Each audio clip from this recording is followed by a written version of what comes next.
During the very first login, you will be asked to choose between two different ways of integration.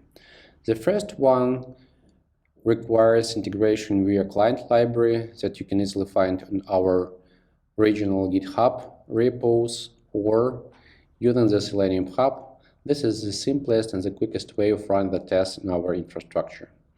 Don't worry, you can easily switch between two different modes in the future by using this control.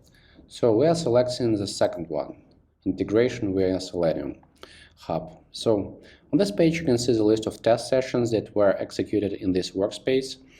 In the very beginning you can see the test name and the build name, along with the status and environment, execution time, and actually the start date. By clicking the test session item, you can analyze the results by the test logs that were captured from Selenium or Appium server. You can easily watch the test session execution through the video recording, and you can get the final status of your tests in this area. If we are getting back to the test sessions, you can generate the access token by clicking access key button. As a result, the access key model is displayed, so this button allows to copy the access URL along with access token, and in this area you can easily generate the capabilities required for running the tests in your language.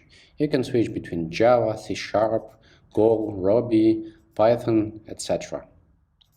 So when generating these capabilities, you can select the platform between Android and web, and also you can select the resolution or version of the browser, etc. All these changes will be immediately applied in this area.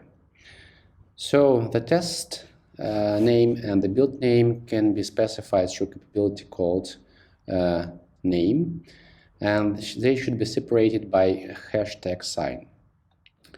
By clicking this copy button, all the capabilities will be copied into your clipboard, and you can easily paste it in your favorite IDE and run your tests on our environment.